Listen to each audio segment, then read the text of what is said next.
जब नए investor stock market में इन्वेस्ट करने आते हैं तो वो इस बात में कंफ्यूज होते हैं कि इन्वेस्ट कहाँ पर करें, म्यूचुअल फंड लें या फिर डायरेक्ट स्टॉक्स में इन्वेस्ट करें। सो आज की इस वीडियो में आपको इसका एक सिंपल सा जवाब मिलेगा और स्टेप बाय स्टेप हम ये भी जानेंगे कि नए इन्वेस्टर के लिए क्या सही होता है।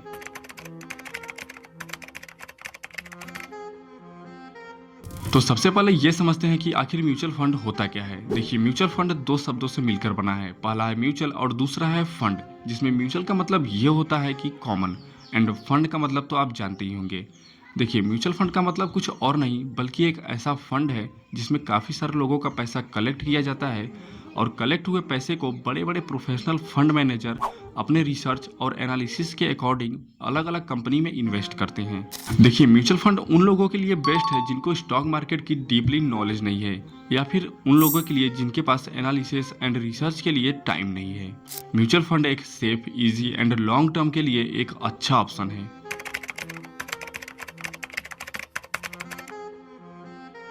अब बात करते हैं कि स्टॉक्स या फिर शेयर्स होते क्या हैं। देखिए, शेयर्स का मतलब होता है कि हिस्सेदारी। जब हम स्टॉक मार्केट के जरिए किसी भी कंपनी में हिस्सेदारी लेते हैं तो हम उस कंपनी के उतने ही हिस्से के ऑनर बन जाते हैं। जैसे मान लीजिए कि आपने रिलायंस कंपनी का एक शेयर खरीदा तो आप रिलायंस कंपनी यानी कि मोटा भाई के बिजनेस पार्टनर बन गए।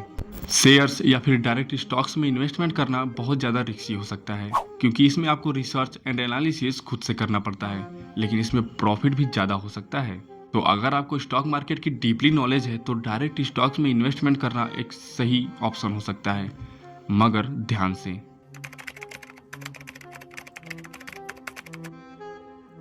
तो चलिए अब स्टॉक्स और म्यूचुअल फंड के बीच में एक सिंपल सा कंपैरिजन करते हैं और उस हिसाब से देखते हैं कि हमारे लिए क्या बेस्ट रहेगा। तो सबसे पहले बात करते हैं रिस्क के बारे में। तो म्यूचुअल फंड में आपको रिस्क बिल्कुल ना के बराबर होगा, लेकिन वहीं डायरेक्ट स्टॉक में आपको रिस्क काफ़ी ज़्यादा होगा। एंड सेकेंड है प्रॉफिट। तो म्यूचुअल फंड में आपको स्टेबली एनुअली 10 से 15% तक का रिटर्न बहुत ही आसानी से मिल जाएगा, लेकिन वही डायरेक्ट स्टॉक्स में आपको कभी प्रॉफिट तो कभी लॉस, कभी प्रॉफिट तो कभी लॉस होता रहेगा। ये आपके रिसर्च एंड एनालिसिस पर डिपेंड करता है।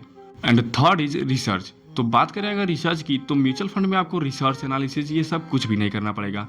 म्यूचुअल फंड के जो बड़े बड़े फंड मैनेजर होते हैं वो सब अपना रिसर्च कर सकते हैं, लेकिन अगर डायरेक्ट स्टॉक की बात करें तो आपको रिसर्च एनालिसिस सब कुछ आपको ही करना पड़ेगा।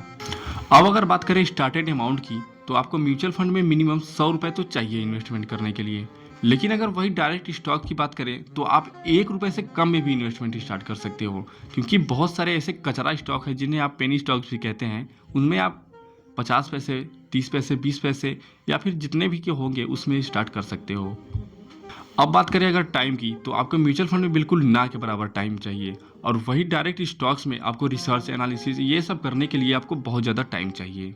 अब बात फिर से वहीं पर आ जाती है कि नए इन्वेस्टर के लिए म्यूचुअल फंड इजी, बेस्ट और टेंशन फ्री होता है।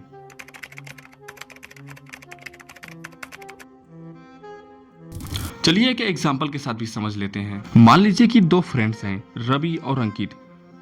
रवि ने 5,000 रुपये हर महीने SIP किया, वो भी 12% एनुअल रिटर्न के साथ। तो उसके 3 लाख रुपए 4,50,000 रुपये हो जाएंगे, यानी कि 1.5 लाख रुपए का प्रॉफिट। लेकिन वही अंकित 5,000 रुपये हर महीने डायरेक्ट स्टॉक्स में लगा रहा था। कभी उसने अच्छा स्टॉक चूज किया तो 8,000 10,000 प्रॉफिट हुआ, और कभी अगर उसने गलत स्टॉक सेलेक्ट किया तो 2,000 3,000 का लॉस हो जाता था। लेकिन 5 साल बाद फाइनल अमाउंट उसके पास 3,80,000 भी बन सकता है, 4,20,000 भी बन सकता है, 5 लाख भी बन सकता है, या फिर 2 लाख ही बचे। कुछ फिक्स नहीं है।